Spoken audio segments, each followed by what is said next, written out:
खुशी है कि भरत गांधी जी और यहाँ पे जितने लोग आए हुए हैं और जो आयोजक हैं, उन्होंने एक ऐसे गंभीर मुद्दे पर ये कन्वेंशन यहाँ दिल्ली में, ये मुद्दा बहुत ही गंभीर है और शायद आज दुनिया में सबसे अहम और सबसे बड़ा मुद्दा है।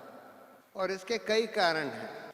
हम तो जानते हैं कि विश्व एक है, यहाँ पर जो प्रदूषण होता है पूरे विश्व में फैलता है। और जो गांधी जी ने आपको बताया कि देखिए हम लोगों के यहाँ पिछले 25 साल से जब हम लोगों को ये इंसान जो है ये क्लाइमेट चेंज कर रहा है, यानी कि यहाँ के पर्यावरण में बदलाव इंसान की वजह से हो रहा है, हमारी एक्टिविटी की वजह से हो रहा है। उसके बाद विश्व में हर साल इसी के ऊपर मीटिंग होती है और इसी के ऊपर संधि होती है। लोग कहते हैं, सारे देश जो हैं कहते हैं कि अच्छा हम लोग अपना कार्बन एमिशन, जितना कार्बन हमारे देश में एमिट होता है उसको इतना कम करेंगे वगैरह वगैरह। लेकिन हम देख रहे हैं 25 साल से ये सिलसिला चल रहा है। हर साल मीटिंग होती है, हर साल अग्रीमेंट होता है, लेकिन कोई उस अग्रीमेंट की पुष्टि नहीं करता। और उसकी वजह से ये प्रॉब्लम चलती जा रही है, बढ़ती जा रही है। और देखिए, एक तो जैसे चडूनी साहब ने आपको बताया, गुरनाम सिंह जी ने, कि अगली बार जो विश्व युद्ध होगा, और हम लोग बिल्कुल विश्व युद्ध के कगार पर खड़े हैं।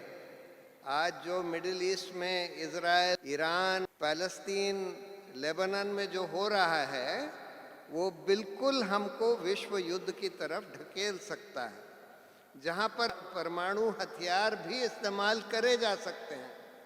और अगर वो करे गए तो जैसे उन्होंने बताया, शायद इस धरती पर कोई इंसान नहीं बचेगा। इंसान क्या, जीव जंतु भी शायद ना बचे, क्योंकि इतने ज़्यादा परमाणु हथियार हैं दुनिया में कि पूरी दुनिया को कई बार ख़त्म किया जा सकता है। सारे जीव जंतुओं को कई बार ख़त्म किया जा सकता है अगर पूरा परमाणु युद्ध हो गया। लेकिन दूसरी चुनौती हमारी पर्यावरण के बदलाव की है। अगर यही सिलसिला चलता रहा और हम लोग अपने कार्बन एमिशन वगैरह को कंट्रोल नहीं कर पाए, जो आज हम नहीं कर पा रहे, तब भी यही स्थिति अगले 30, 40, 50 साल में दुनिया में होने वाली है। उसके असर आज दिख रहे हैं। गर्मी बढ़ती जा रही है, बरसात ज़्यादा हो रही है, अनटाइमली हो रही है, एक साथ हो रही है, जगह जगह बाढ़ आ रही है, जगह जगह तूफान आ रहे हैं। पूरे दुनिया में ये सब चल रहा है, ये इसी वजह से हो रहा है। और उसको हम लोग इसलिए नहीं रोक पा रहे क्योंकि हर देश समझता है कि भाई हमारा कानून बस हमारे देश में लागू होता है, पूरे विश्व में तो लागू नहीं होता।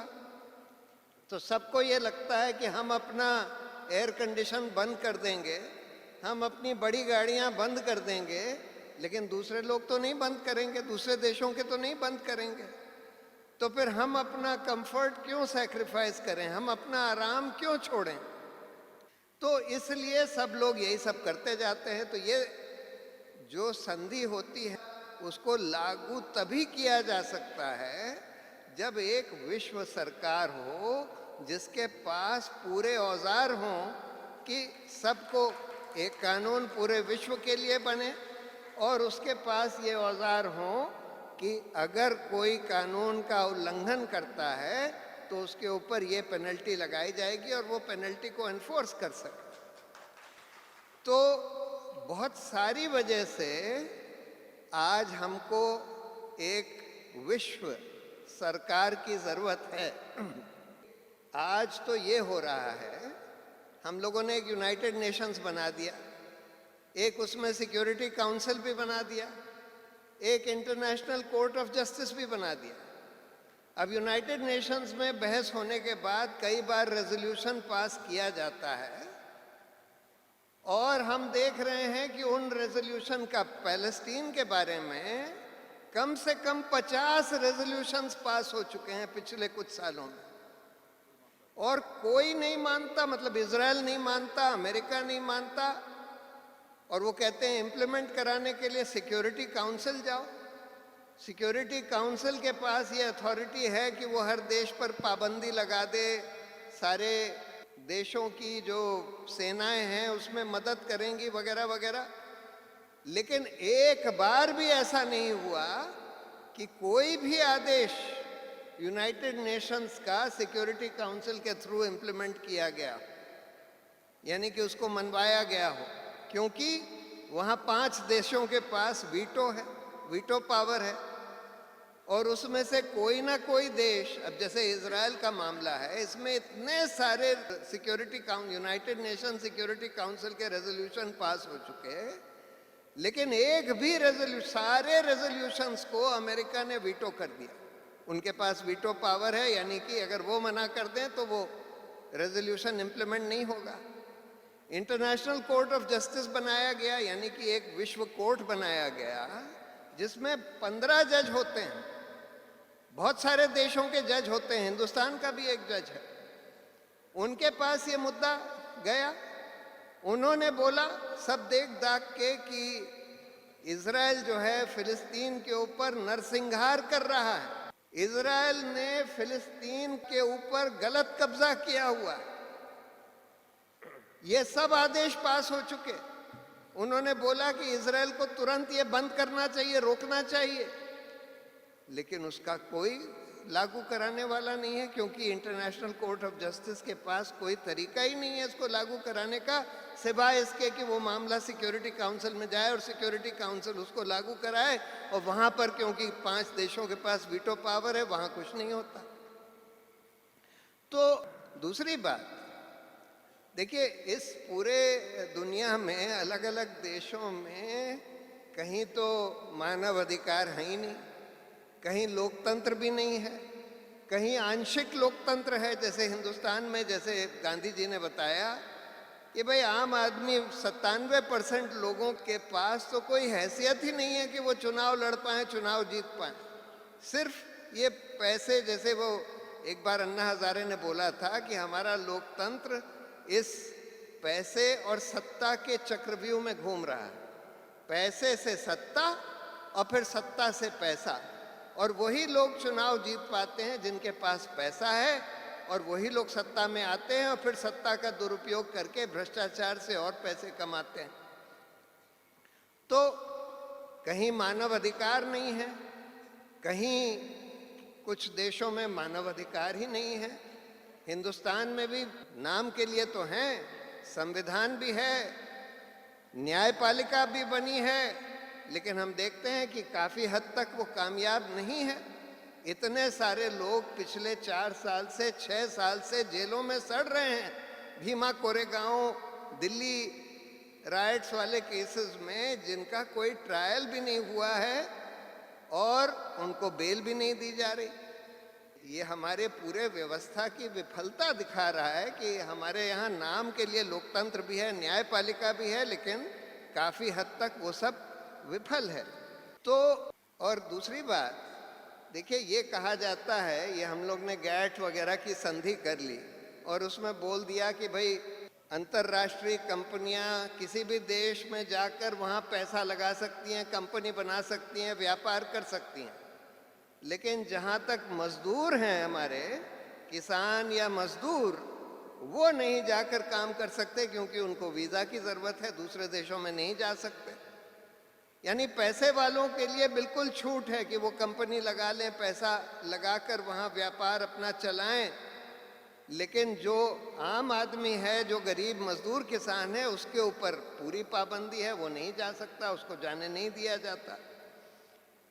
और अगर एक विश्व सरकार बनती है, तब फिर ये सारी जो राष्ट्रीय सीमाएं हैं, ये भी धीरे धीरे खत्म हो जाएंगी। चडूनी जी ने ये बताया कि हिंदुस्तान पाकिस्तान के अगर लोगों में आप फ्री मूवमेंट अलाउ कर दें, वीज़ा ख़त्म कर दें, कि हिंदुस्तान के लोग पाकिस्तान जब चाहें जा सकते हैं, पाकिस्तान के लोग हिंदुस्तान जब चाहें आ सकते हैं, हिंदुस्तान पाकिस्तान में ये सब लड़ाई तुरंत ख़त्म हो जाएगी। हम तो 2 बार पाकिस्तान गए हैं, कराची गए एक बार लाहौर गए, वहाँ पर लोगों में हिंदुस्तानियों के प्रति इतना प्रेम है कि अगर उनको पता लग जाए कि आप हिंदुस्तान से आए हैं तो आपसे पैसा नहीं लेते, दुकानदार पैसा नहीं लेते। तो हमको ये सारी जो ये आर्टिफिशियल नेशनल बाउंड्रीज बनाई गई हैं, हर एक देश के अलग अलग कानून बने हुए हैं, हर एक देश में अलग सरकारें हैं, कहीं पर बिल्कुल डिक्टेटरशिप है, कहीं मिलिट्री डिक्टेटरशिप है, कहीं दूसरी तरह की डिक्टेटरशिप है, कहीं पर आधा अधूरा लोकतंत्र है। ये सब खत्म होना चाहिए। हमको एक विश्व सरकार बनानी चाहिए और उसमें उस सरकार में ये ज़रूर होना चाहिए कि उसमें विकेंद्रीकरण हो, यानी कि एक विश्व की सरकार हो जो मोटी मोटी चीज़ों को तय करे, बड़े बड़े कानून बनाए, लेकिन लोकली हर देश में, या देश तो खत्म हो जाएंगे, हर रीजन में, हर जगह लोग अपने आप अपनी व्यवस्था तय करें। और ये सब हम लोगों ने एक लोकतंत्र जो बनाया है, जिसको हम लोग कहते हैं कि रिप्रेजेंटेटिव डेमोक्रेसी, जिसका मतलब ये है कि हम अपने नुमाइंदे को चुनते हैं वोट देकर, और उसके बाद जिनको हमने चुना है वो सरकार बनाते हैं और फिर वो सारे फैसले लेते हैं। लेकिन लोकतंत्र का असली मतलब ये है कि सब फैसले, सारी नीतियां, सारे कानून जनता की इच्छा के अनुसार बनाए जाएं। लेकिन हमसे कहाँ पूछा जाता है? पहले तो थोड़ा बहुत आंशिक ये होता था कि पार्लियामेंट्री कमेटी की बैठक होती थी, अब तो वो भी खत्म कर दी गई है, जिसमें कि कुछ लोग, गांधी जी की तरह के कुछ लोग जाकर अपनी बात रख सकते थे, लेकिन जनता, आम जनता से तो नहीं पूछा जाता। तो हमको उस तरह का लोकतंत्र चाहिए जहाँ पर सब फैसले, नीतियाँ और कानून सब जनता की इच्छा के अनुसार बने, और उसका जरिया आज टेक्नोलॉजी ने अवेलेबल कर दिया है। अगर हम लोगों को एक एक मुद्दे पर हर रोज़ या हर दूसरे रोज़ भी वोट करना पड़े कि भाई आप ऐसा कानून चाहते हैं कि नहीं, आप ऐसी नीति चाहते हैं कि नहीं, आप ऐसा फैसला चाहते हैं कि नहीं, उस पर हम रोज़ वोट कर सकते हैं। तो अब सवाल ये है कि ये तो बहुत अहम चीज़ है कि हमको एक विश्व सरकार की ओर बढ़ना चाहिए, विश्व सरकार बननी चाहिए। उसका ढांचा, जो रूपरेखा है, गांधी जी ने कुछ बनाया है और लोग बनाया जा सकता है, उसमें कोई दिक्कत नहीं है। सवाल ये है कि वो होगा कैसे। आजकल जो मौजूदा सरकारें हैं हर देश में, वो तो नहीं चाहती, क्योंकि उनकी सत्ता तो जाएगी।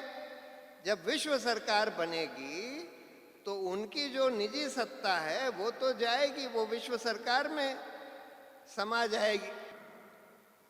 तो कोई नहीं चाहता।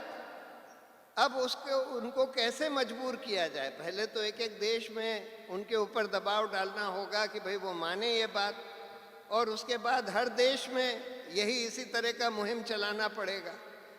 तो हम लोगों को दोनों तरफ से, यानी ज़मीन पर एक कैंपेन और दूसरा सोशल मीडिया। देखिए, नेशनल मीडिया, ये जो नॉर्मल मीडिया है, ये तो सब पैसे के आधार पर गोदी मीडिया बन गया है, लेकिन एक ऑल्टरनेटिव मीडिया जो इंटरनेट पर चलता है, या सोशल मीडिया, वो जिंदा है, और उसके ज़रिए हम लोग अपना मैसेज जो है, हम लोग जो कहना चाहते हैं विश्व सरकार के बारे में, वो बहुत लोगों तक पहुंचा सकते हैं।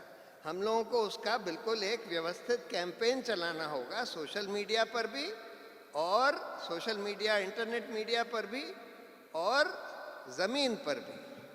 उससे जो दबाव बनेगा, धीरे धीरे पब्लिक ओपिनियन बनेगी और सरकारों के ऊपर दबाव बनेगा। और अगर हमने हिंदुस्तान में काफ़ी बड़ा मूवमेंट खड़ा कर दिया, तो हमको देखकर विश्व में और देशों में भी इसी तरह का मूवमेंट खड़ा होगा। लेकिन यह आसान काम नहीं है। मैं मानता हूँ कि ये बहुत मुश्किल काम है, लेकिन बहुत ज़रूरी काम है। इसके बगैर तो हम लोग बिल्कुल विनाश के कगार पर खड़े हुए हैं। अगर हमने ये काम नहीं किया, अगर हम नहीं कर पाए, तो ये पूरी दुनिया जो है विनाश की तरफ ही बढ़ रही है। और इसीलिए मैं भरत गांधी जी को, यहाँ के संयोजकों को, यहाँ पर जो लोग आए हैं, सबको बहुत बधाई देता हूँ कि आपने इतना बड़ा काम का बीड़ा उठाया। और मेरा तो पूरा इसमें सहयोग रहेगा कि आगे जो भी इसमें किया जाए उसमें मैं पूरी तरह से आप लोगों के साथ हूँ। बहुत बहुत धन्यवाद।